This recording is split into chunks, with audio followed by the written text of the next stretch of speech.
Rend, slaughter, devour your enemies. There is no other way to survive. You cannot escape your hunger. Warriors of Purgatory.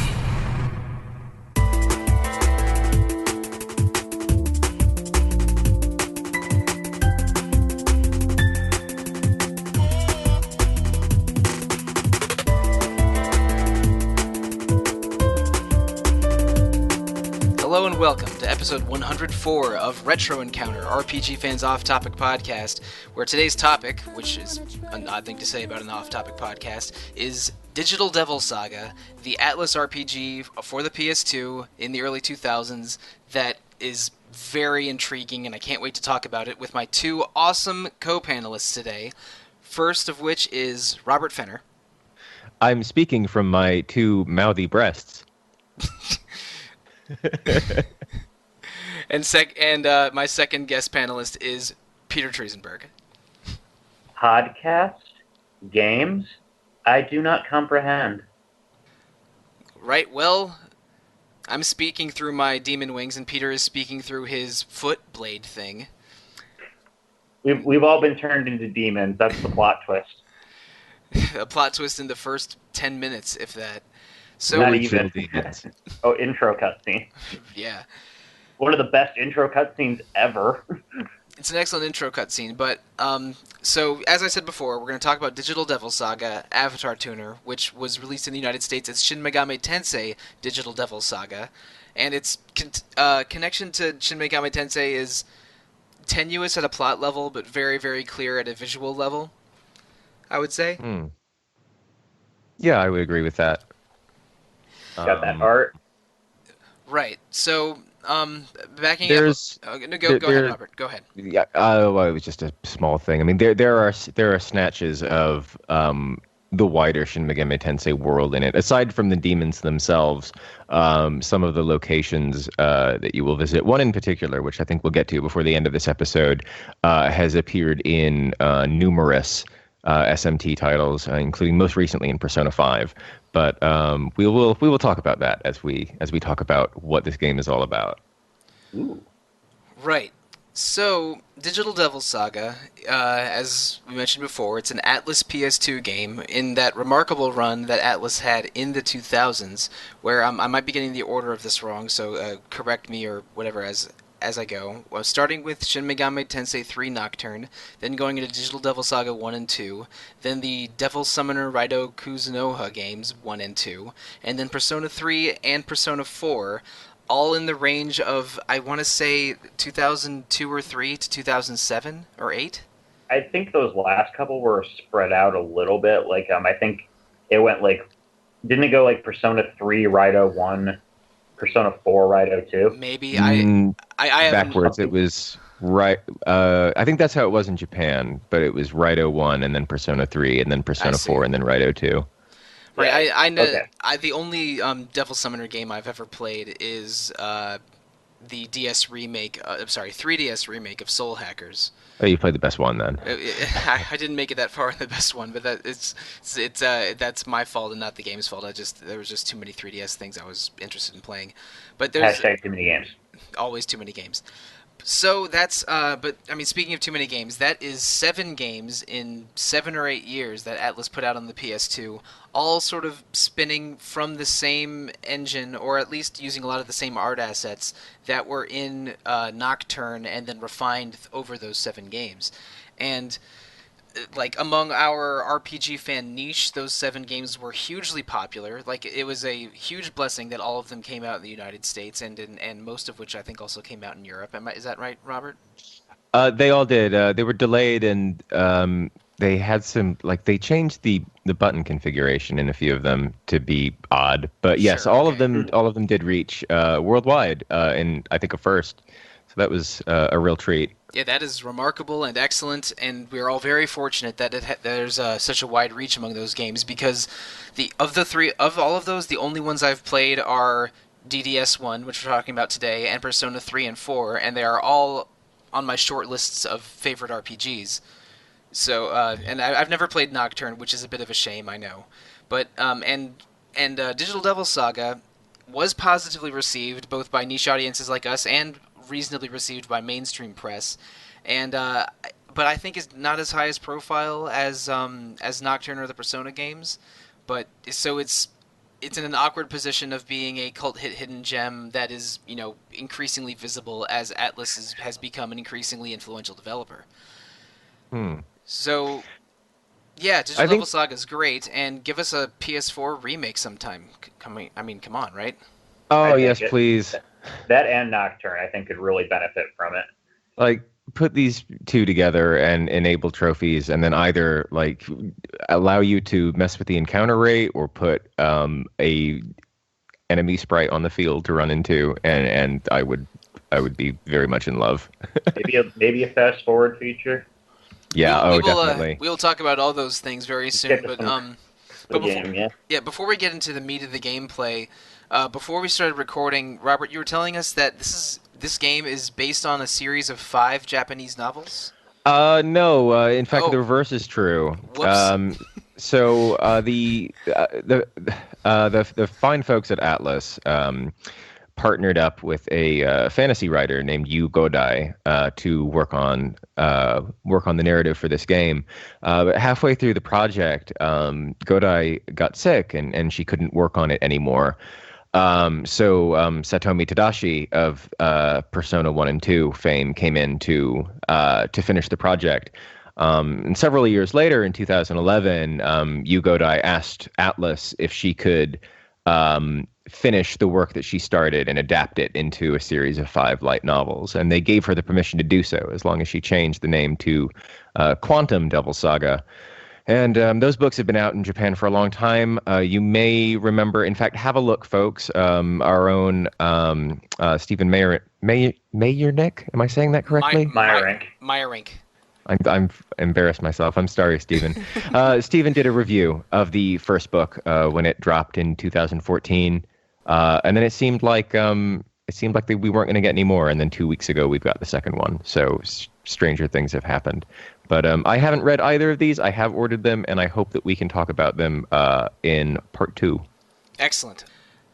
I was apparently misinformed. I assumed they were based on one novel, and I remember when it came out in English in 2014, and how Stephen was and others on our website were very excited about it.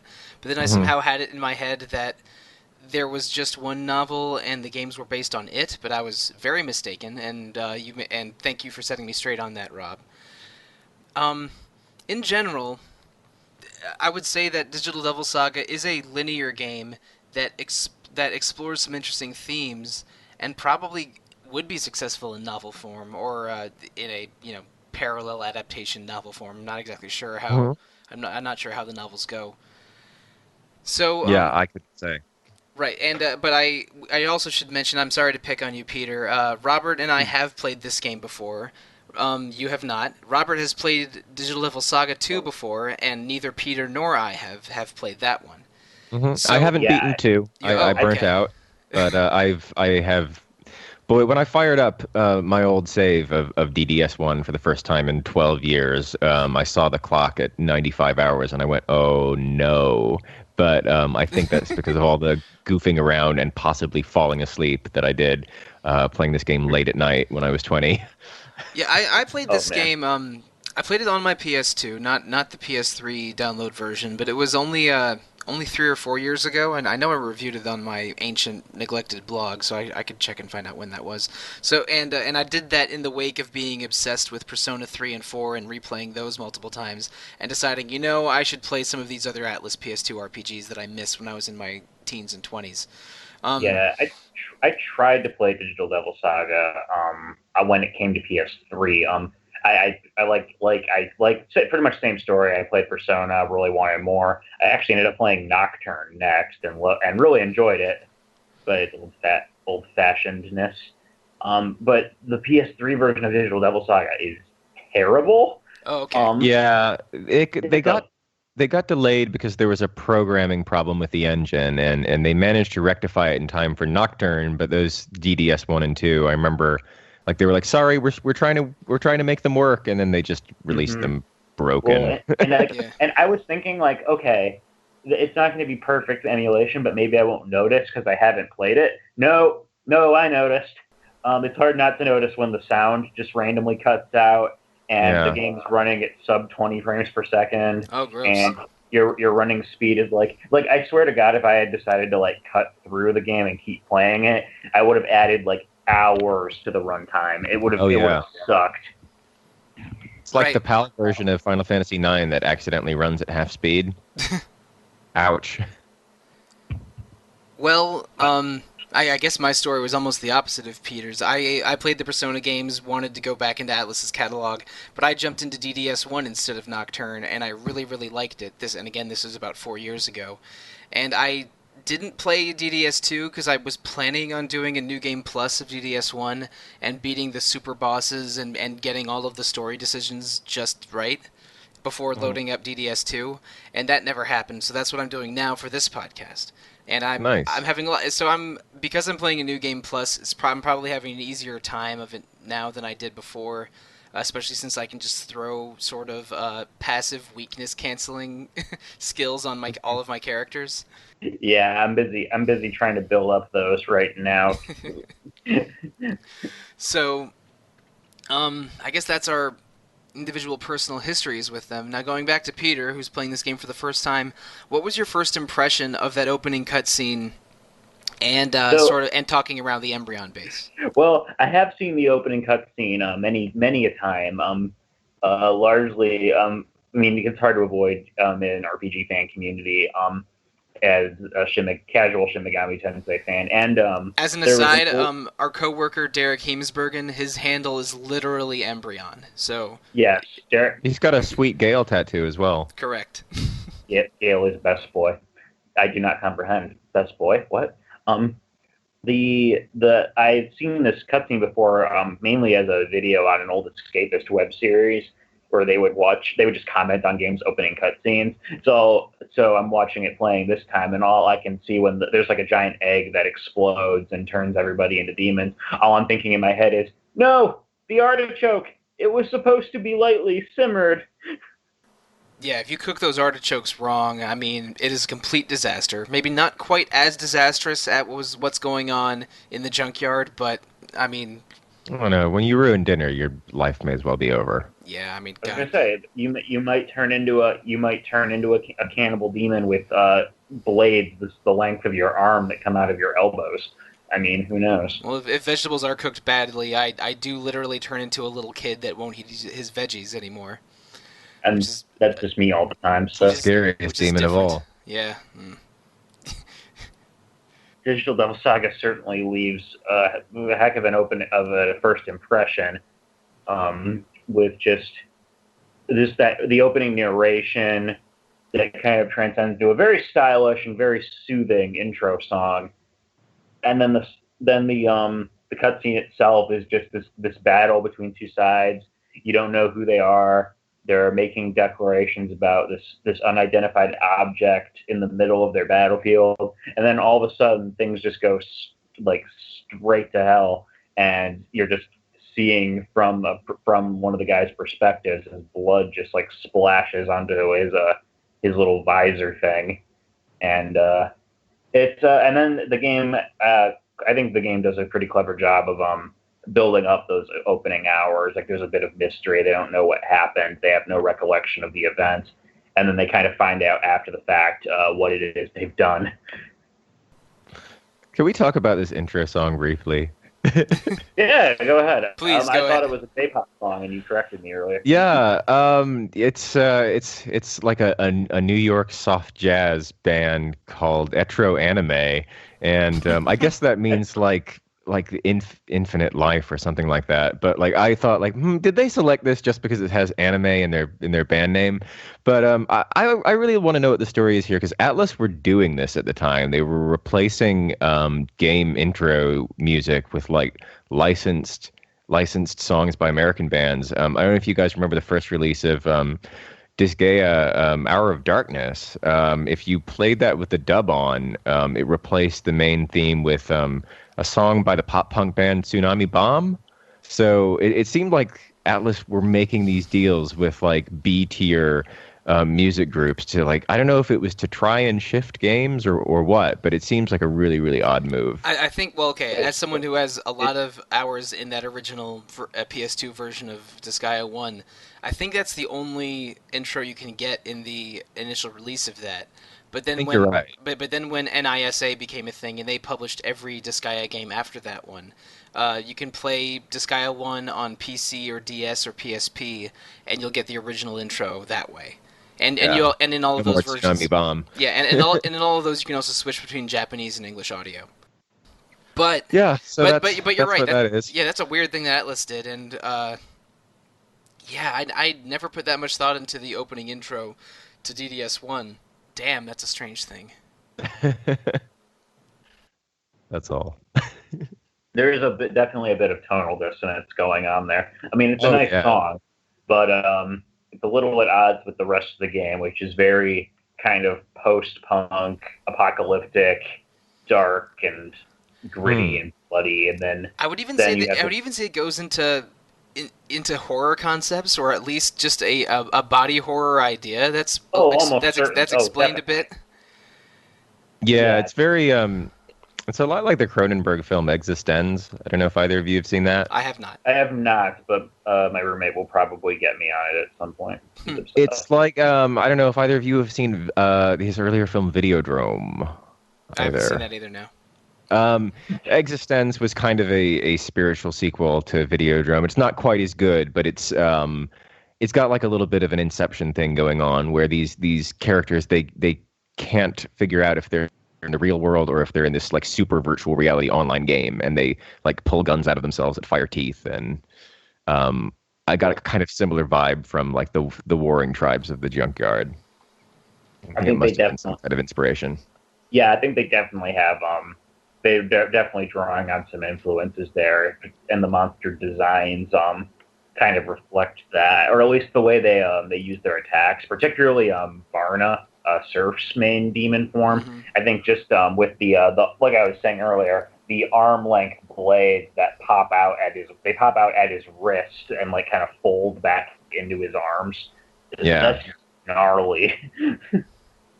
The other demon designs so far are pretty cool. I like Gale, kind of agile and unnerving. Argillas, of course, has the boob mouths and snake whips.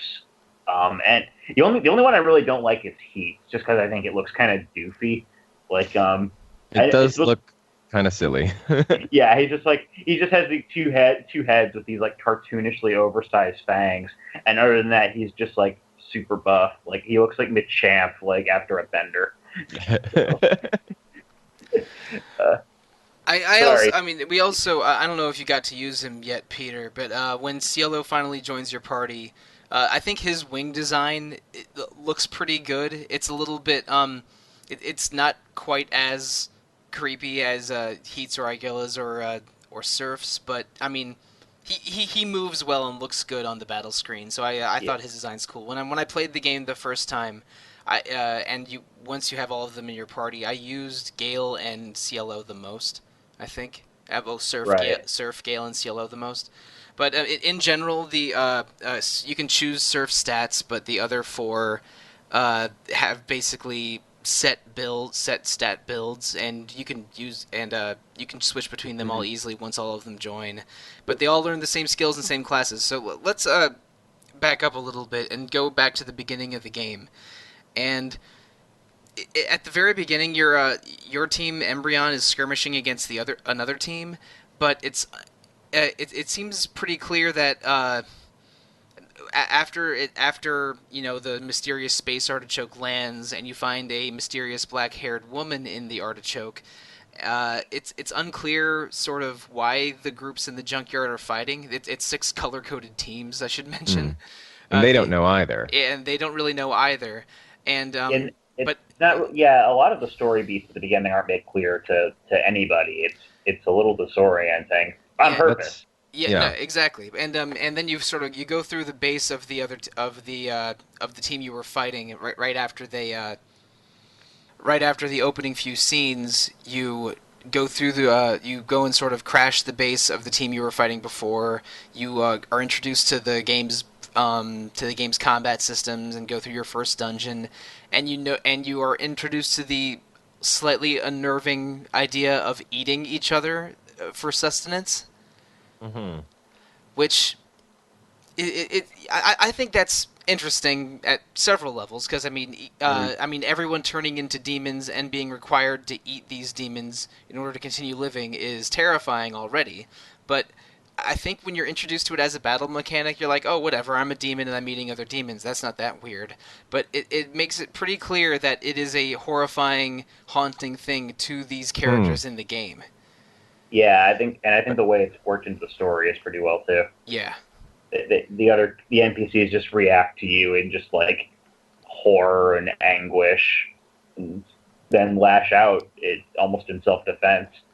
Because I'm trying to remember his name. The guy who's the horse monster boss, Harley. Yeah, Harley Hugh. Yeah, because when you fight Harley, the first boss of the game, he is completely freaked out that him and his teammates are all eating each other, and it appears that he has eaten several of his teammates when he went berserk after several of them turned into demons. And after you you fight him, and after you defeat him, you're introduced soon later to the character Janana, who is so sort of empathetic and horrified at everything going on that she's refused to eat anybody. And seeing these two characters act in this way to what at first appeared to me like just a weird gameplay mechanic is a really interesting tone setting of the game.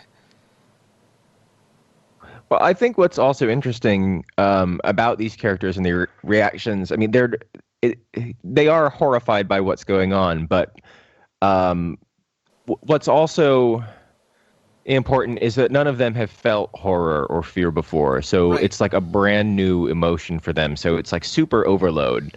Yeah, that's the really interesting thing about this game is the characters experiencing these emotions for the first time, right. Which that's another part of the dissonance that seems. You mentioned Cronenberg already. I'd say it's kind of like almost David Lynch-esque almost, where like the characters are kind of overblown and not acting quite right, and it seems unnerving to the audience, but it also seems like they're kind of growing into it as time goes on.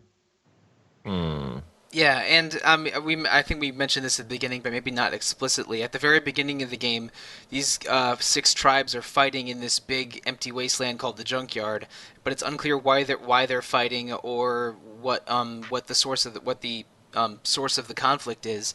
But after what the Junkyard is, exactly.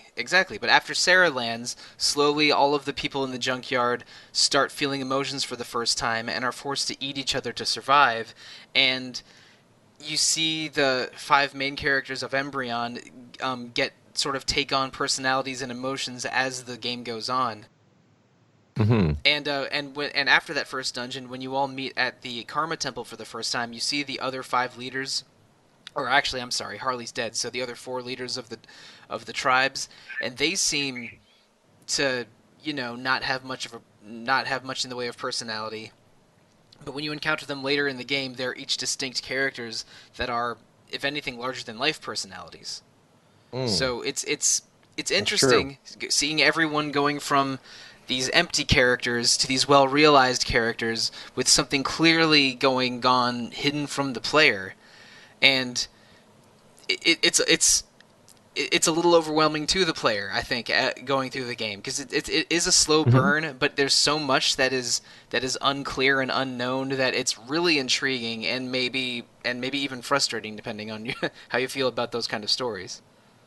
Yeah, it's definitely a heady concept for video games in particular. This is a high concept RPG in general. And the world of the Junkyard that you've been thrown into, and you are trying to figure out what's going on at the exact same time as the rest of the characters, which makes it like a very, very good position for you to be in.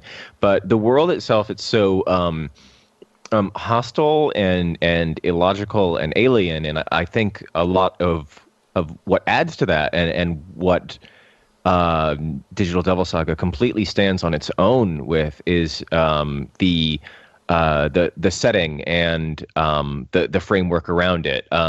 This game's really heavily based off of Indo-Iranian and Hindu mythology, and it uses every one of your characters and all of the named boss enemies other than Bat are named after a Hindu mythology asura, oh shoot, what's the what are the counter asura called? Oh, I should know this. The Asura is the non-god. Is it the Sura? Is it just Sura? No, it's something else. Shoot. Oh well, but they're named after sort of demigods and demi-demons from Hindu. Oh, the Deva. Yeah, Deva. That's it. Yeah, they're named after Asuras and Devas from Hindu mythology. Or I shouldn't say mythology. It's a Hindu folklore.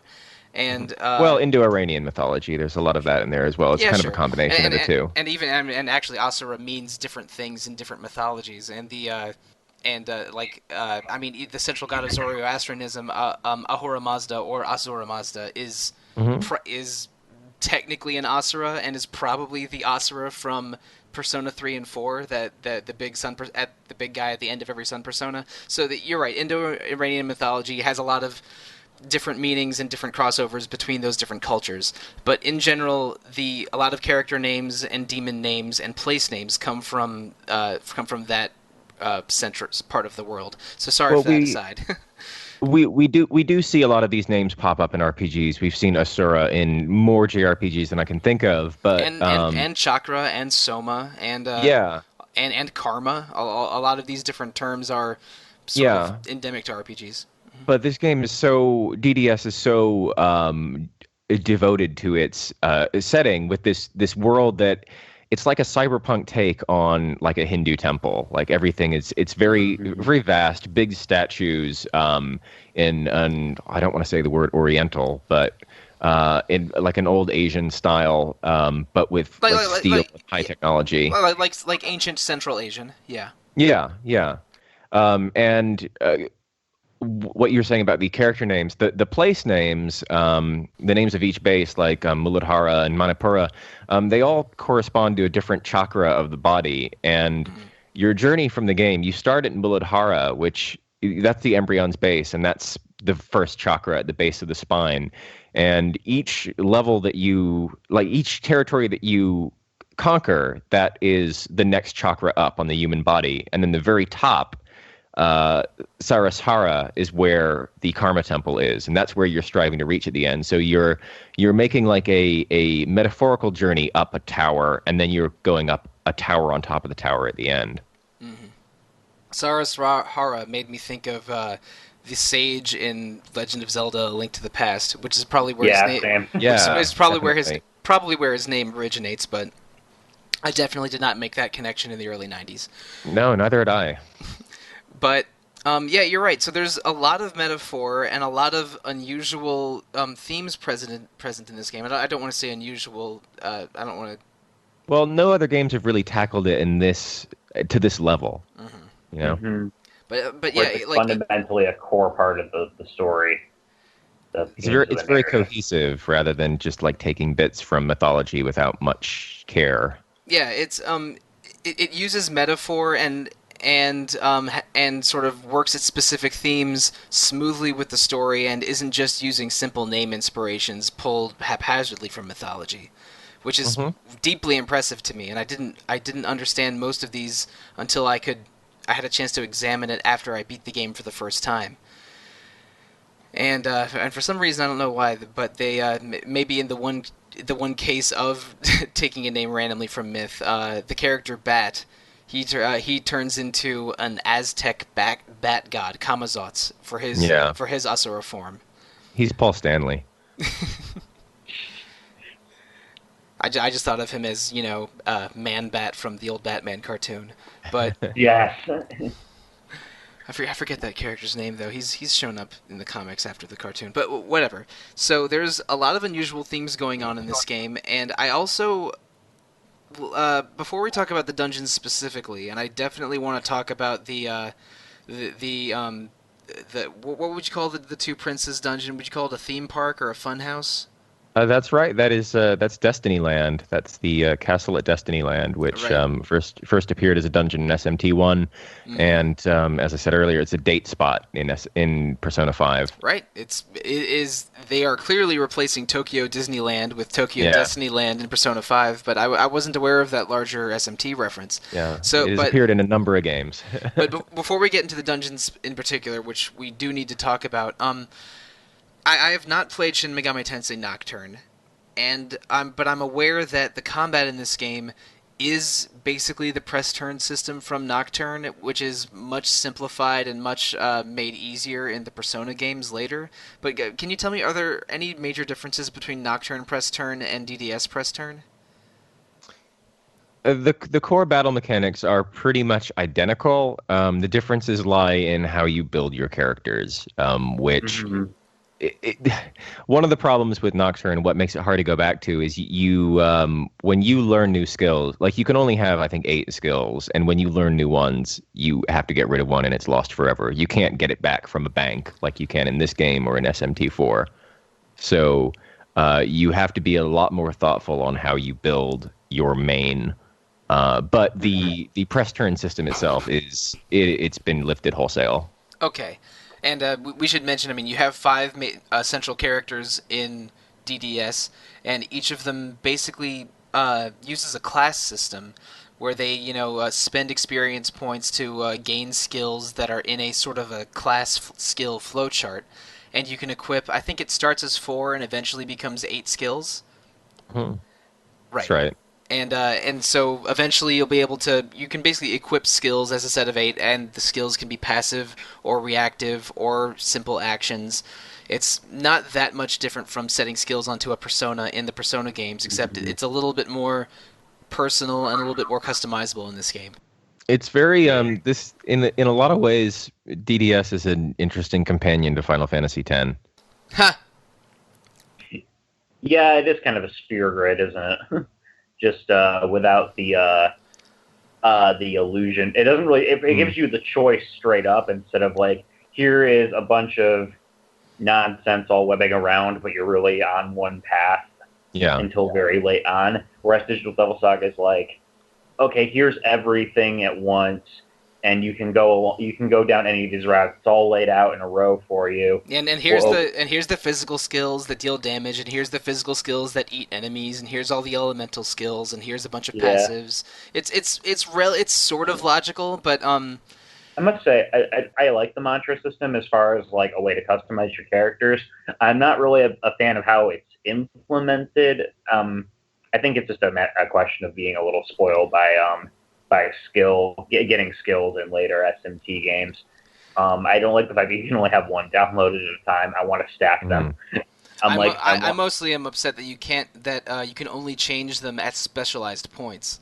That's also annoying. Yeah, Yeah. like I said, I would just I want to spend all my maca on all the skills I want, and then just start loading them up as I go. But instead, you have to wait till you find a save point, which can rate. I mean, it's not like there's a shortage of encounters in this game. Far from it. Oh God. It does feel like sometimes you'll max out a mantra, and it'll be a while before you get to the next save terminal. And yeah, it feels like wasted experience when you. Yeah, right. Oh yeah, it does. Yeah. And I mean it's not. It's also I also despite all the choices that it gives you, I feel like it's pretty cut and dry. Okay, build up your character's main element, build up their tree of their opposing elements, so you can get the skills that nullify their weaknesses. Maybe go after some hunting skills so you can get more Atma to get those skills, and I don't know, healing, I guess. I delight in planning different characters, class builds, or skill loadouts in RPGs. If anything, it fires very specific neurons in my brain. That is kind of why I play RPGs. But so I always tinkered it so that I would always have Surfer Heat in the party and gave them most of the eating skills. I teach Cielo, Gale, and Argilla different combinations of elemental and status magics.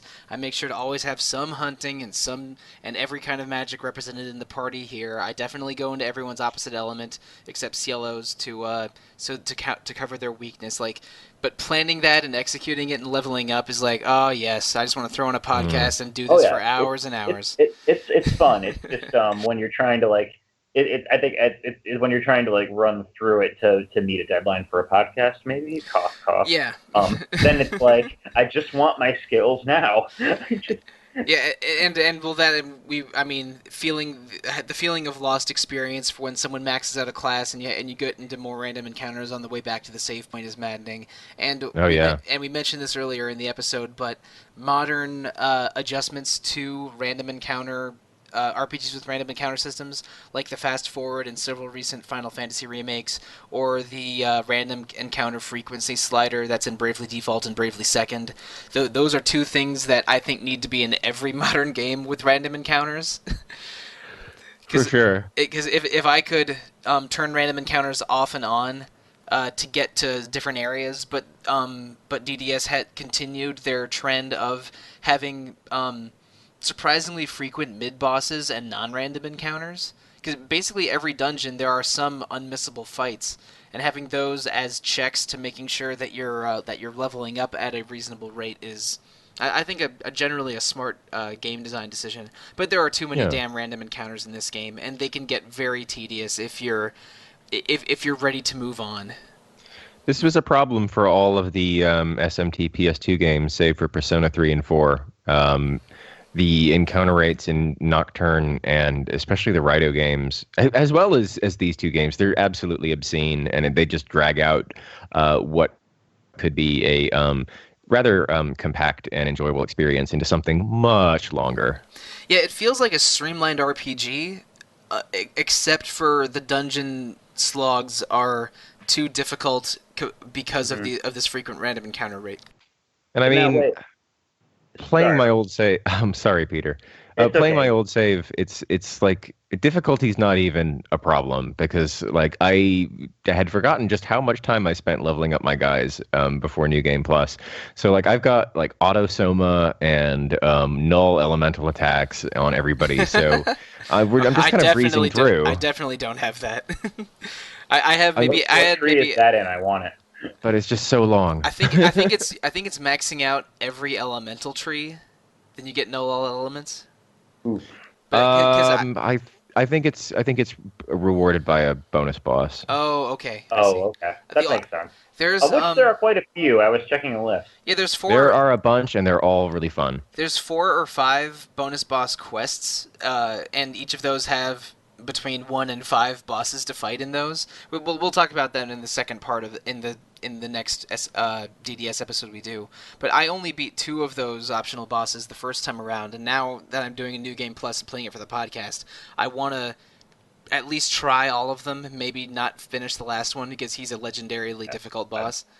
No, thank you. Yeah, you don't really, from what I understand, it's not really worth it. Okay, I mean, basically, I want to do all of them except for him, and at least maybe experience his brutality at least once. Beating the others give you some handy items in DDS too, so I recommend doing those, and they're fun battles anyway. And also, we should mention there are a couple story decision moments in this game. Basically, do you side with him? Do you agree with him? That kind of things, and I think a couple of those do affect DDS too, because a number of them do. Right, and I want to make sure to get those right, so I have the more DDS 2 options in front of me. So I did check a guide before I started replaying this. You didn't select to betray good and nice Janana, did you? No, of course not. Yeah, that's my boy. Janana is a sweetheart, and it is. I felt bad watching her become berserk and attack us. Agreed. Yeah. And speaking of that, isn't it a bit of a harrowing moment when Gale turns into a monster? Because that was almost a Resident Evil zombie bursting from the dorm kind of scene when you return to the Embryon base and see that. Yeah, I like that bit. Plus, he's super fast. I love how that scene's staged. Yeah. Because you just got done finding out what's going on with all the people, or at least I think it's before you go to the Karma Temple and after you killed Harley. Yeah, correct. So everyone's kind of on edge and still doesn't really quite know what's going on, and then you get back and one of your party members has gone demon and is trying to chew on Cielo's face, and I like that scene a lot, and Gale remains my boy. And in general, when they stage these cutscenes and there's action that takes place, like when Gale goes berserk, and when and when Cielo does his sort of dive bomb at the end of the Solid Space, I think is when that is. Or is it at the end of the end of Destinyland? Yeah, it's end of Destinyland. Like it. And when Surf and Heat coordinate for that really cool tandem move, it's like it's really cool action choreography that make these characters seem dangerous and powerful. It's like, oh man, I want more of these. Yeah, the custom animation is rad. I'm kind of hoping there'll be more later in the game or in the sequel, because I'm digging it. It's a slightly more cinematic direction for SMT. Yeah, it's in general. I think that the movement and the designs are very stylish for SMT. It's definitely those pale Kaneko faces. Yeah. But it has a lot of interesting touches and interesting color matching with it. It's a really stylish game in general, even though the style is very bleak at times. Speaking of cinematic, it's actually just dawned on me, with the exception of the battle barks in Persona 1 and 2, this was the first SMT game that had like recorded dialogue, like proper like characters with voice actors talking to each other in scenes. Oh, cool. And it had Japanese voiceover too? It did, yeah. Excellent. Nice. It was a lot like Final Fantasy X in a lot of ways. and I think the voice work is good in this game. I didn't at least none of it seemed particularly bad or stilted. It's the usual anime crowd. Yeah. Of mid-2000s. I mean, Steve Bloom is in it for goodness sakes, and Mary Elizabeth McGlynn. Yuri Lowenthal. Yep. Voicing multiple characters. As he does like to do. Yeah, I think overall the voice cast is pretty solid. Atlus had a really good run with that for a while. Yeah, they did, and it was mostly the regular anime crowd, as Robert alluded to. And I mean, if anyone that watched anime in the late '90s through the 2000s definitely heard recurring voices, especially in English. Oh yeah. Now, the dungeon design. Are we going to talk dungeons? Yeah, I do want to talk dungeons because I think the game has a lot of them. I think that the game has a lot of very sort of interestingly crafted dungeons that are, if anything, and enjoying them is hamstrung by the brutal encounter rate. Yeah, absolutely. Oof. Yeah, I think we have to. I think I have to make a point that like we talk a lot about dungeon design in RPGs is kind of a lost art. I think. Mm-hmm. I love the dungeon designs in here, but it just getting from save point to save point is so frustrating because of the encounter rate that I can't enjoy them as much. Like I think that the prince story in the Destinyland castle is amazing, but I had difficulty focusing on it or even concentrating on the prince puzzle because I was in a random encounter every few seconds. If anything, it was a relief. It was a relief to go into the rooms that had a classic Tales of Phantasia 1 mirror light puzzle, just because there are no encounters in those rooms. Yeah, like I mean that's a good one. I actually really enjoyed the Citadel, the Solids base with the different statues, because that was clever. It played with. I like how it tripped. I like how it does that thing where like it puts a treasure chest out in the middle where one of those statues that's going to drop you into the basement is just out of sight. Like and in both in the Solid Citadel and the Maribel base, getting to different points in the dungeon unlocked pathways leading back to the beginning of the dungeon, making backtracking easier the further you make it in, and making both of those areas seem like contiguous giant spaces instead of meaningless corridors, which is great. Like I think the dungeon design in this game is excellent. Yeah, I think so too.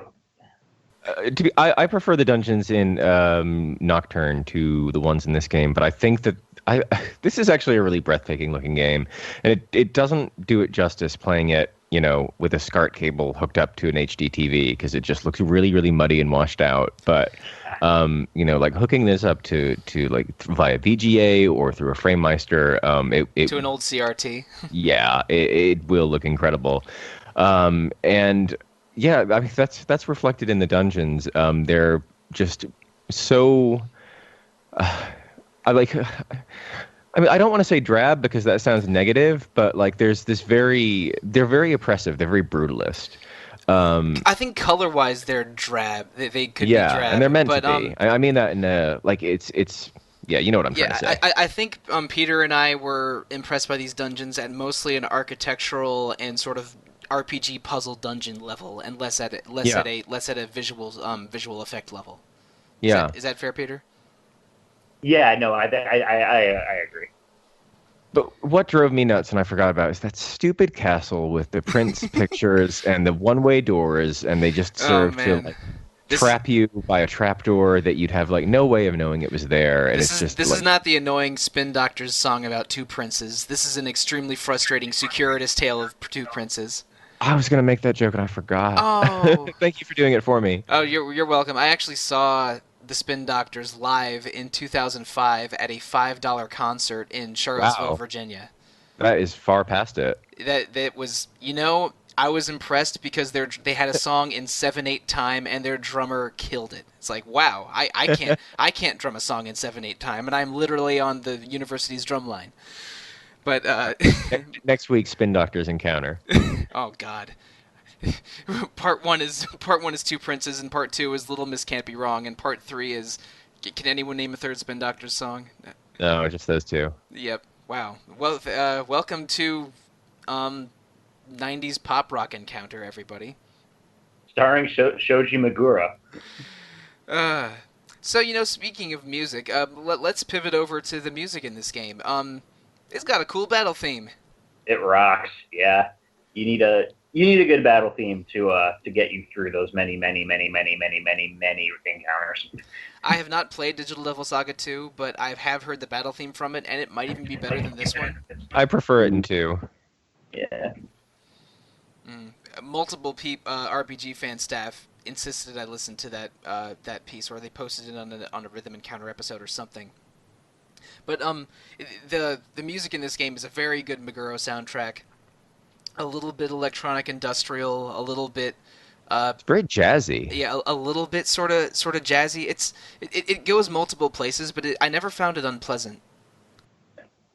The only song that I really don't like is the Field Hunt music, which that's I don't from like those. That's from Mach and X. Is it? Yeah, it was recycled. Oh, okay. Oh, okay. Maybe that's why it seems out of place, weird, and terrible. That is another. I like that piece personally. Well, I'm mostly throwing shade. I think the field hunts are kind of wonky. Like it's like all of a sudden in your turn-based RPG, here's a straight linear corridor where you have to run around, waving your arm blades around, hitting a bunch of glowing dots in a straight line. Oh, it feels terrible. Yeah, monsters face spawn. It's basically a mini game for a mostly inconsequential prize, and I mean, how many RPGs that we love have sort of terrible mini games baked in? Yeah, I know, but I'm still going to complain about it when sure. It's no Blitzball, that's for sure. It's no Blitzball. It's not even a Tetramaster. Ooh. But yeah, that's why that one single song is the missing from the official soundtrack. Because it's on a different soundtrack. I got it. That's right. Interesting. So that won't be the intro or outro for either of our Digital Devil Saga episodes, I suppose. You should put it in the middle of yours, though, just to spite me. I'm inviting you to do that. I think I'll pass. I don't particularly love that song, but yeah, there's a lot of cool music, a lot of cool visual choices in this game. It's really, really stylish, and I think it's artificially lengthened by that brutal encounter rate and how difficult the dungeons are. Because, please correct me if I'm wrong. I think there's only 7 or 8 dungeons total, and then you're at the final boss. It's not. Yeah, the Karma Temple's the 7th and final dungeon. Right, oh, wow. and some dungeons are sort of like maybe 2 mini dungeons connected together, because in the second half of the game there's a sewer dungeon that doesn't take much time at all. But then Yeah, the Samsara. yeah, but then there's a second sewer dungeon that takes up more than enough time to make up for that. And then there's a lot of like side content and stuff, like the bosses. There's a hidden third sewer dungeon that's a great place to farm your Atma points. That is where I did a lot of Atma farming in the first time I played this game, where you can fight those the Arhabakis? Yeah, the Arhabaki statues, and also there's a place in that hidden rooftop area where you fight large phoenix enemies, and those, which I think, I forget what it's called. It's not called Phoenix, but it's a large golden bird that is a Persona in later Persona games. The red phoenix from the Suling, right? No. It's not Suzaku. Anzu. I thought. I don't know. It might be Anzu. No, because Suzaku is one of the Koryu bosses in the second half of the game. Right. Whatever. There are a couple really good places to farm Atma points in the second half of the game, and they are both connected to that sewer area, unusually. So yeah, they check off the sewer dungeon list on RPG tropes, but there's no fire dungeon or ice dungeon, which is, I'm not sure if I'm disappointed. Thank God. I'm not sure if I'm disappointed or pleased by that. So I like a nice snowy area. In fact, the three of us recorded the Snowy Areas podcast a year ago. We sure did. So, what else do we want to talk about? Because there's a lot to this game, but I think that there's many more places we could go in the second half, and I'm eager to hear Peter's thoughts on those when he experiences them. What did you guys think of the Princess Fairy Tale in the Destiny Land dungeon? It's interesting. Peter, you finished that dungeon, right? Not on this playthrough. Okay, I must confess. I know you were there. I didn't know if you finished. I have gotten through it. I think that was around the time that I was starting to get kind of sick of the PS3 emulation. Okay. So my memories of that bit are a little hazy. I remember that it happens, and I remember Cielo becoming Jamaican. But I don't remember much else about it.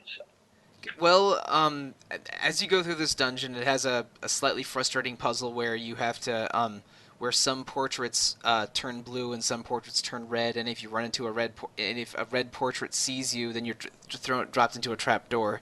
But like as you get through the different floors of the dungeon, you listen to parts of a fairy tale, which was ostensibly part of a sort of fairy tale castle in a theme park, but it's now dilapidated in this post-apocalyptic world. And on the final floor of it, the fairy tale narration from this fake intercom is heavily staticked, and there's parts missing, so you'd never really hear the conclusion to the tale. And they never totally explain that over the course of the game, and you never really understand what the significance of that fairy tale is or hear its conclusion in the course of the first game. So, Rob, I have to ask you, as someone who has mostly avoided DDS2 spoilers, does that fairy tale represent something or make its ending clear in the second game, or is it something? Very, very much so. Okay. I can't really say anything. No, I understand. I think it's a smart way of. I mean, it's very on the nose, and you can kind of. I think you can kind of see where this story is going, even from what, like from the third transmission being so dilapidated that you can't understand it, but you can see that it's taken a dark turn, and like certain words stick out, like kill and prince is, and so you can tell that there's some kind of subversion at the end of this fairy tale, right? And I don't. I mean, maybe I'm just a dumbass, but I could tell that there was some twist or subversion taking place, and I think it's probably that the good prince was not as good as he seemed, or the evil prince was had the princess's best interests at heart. I think it's probably something like that, but I don't actually know, and I don't know the events of it, and I find that frustrating. And I had a feeling that it also represents something larger happening in the story, and I want to see that connection. I like that's one of the small pieces of the game in place that I want to see resolved and motivate me to play the second one, which I will get to eventually, I think. So we'll have to get together and do that next year. That'd be Yeah. great. But I like the fairy tale because I like the bits where you see like what is you're not privy to what's going on in this junkyard, but you can see that there's some sort of there's real world aspects in there, and they're heavily dilapidated, and you don't know why they're there. You know, from this amusement park to a ship, and just everything's just like twisted metal, and a war is raging, but you have these relics from a different time, or perhaps from a different place. And I think those are, I think those kind of areas are possibly where this game shines the brightest in building its mystery. Yeah, there's definitely machinations behind the curtain that I do not understand, and like you see more and more of them in the second half of the game. That only just ramps up the intrigue. And I want to hear Peter's thoughts on those as he experiences them, because he's new to this game. But for now, all we can say is there's definitely a lot going on that is not in the text of the first half of DDS1. Indeed. All right, so it looks like that there's going to be a lot to talk about in part 2 of this episode, but we may have exhausted our bag of tricks for now. Because, I mean, Digital Devil Saga is a cool, awesome, stylish game, held back a little bit by some archaic RPG mechanics, mostly random encounters, and sometimes the encounters get fairly challenging in this game. That because the enemies can manipulate the press turn just as well as you can. Each of your characters has an elemental weakness, and it can really, screw the pooch if they get hit by one. This is not always an easy or smooth journey, but I think it's one of the most interesting, most stylish PS2 RPGs. And it's definitely a strange journey. Ha!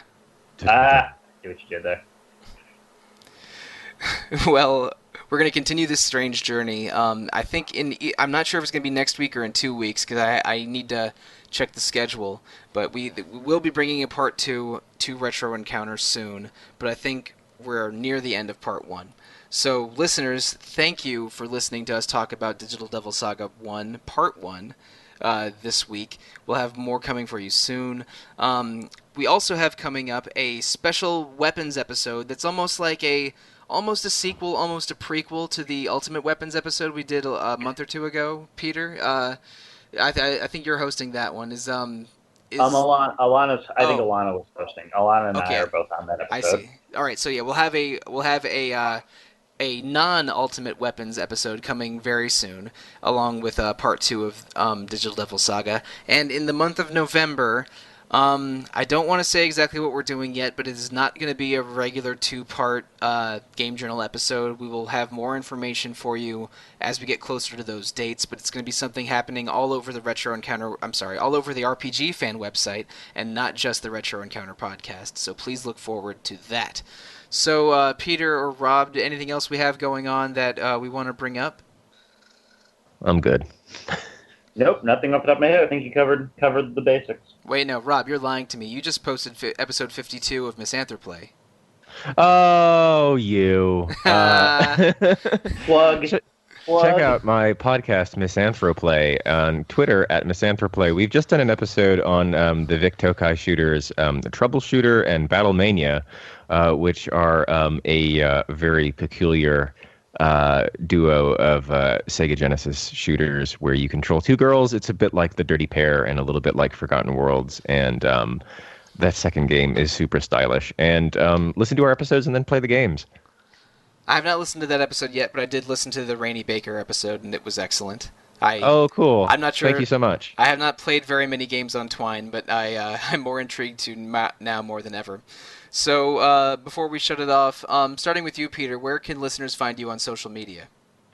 Listeners can find me at I Have Fury on Twitter. That's the same as my forum handle.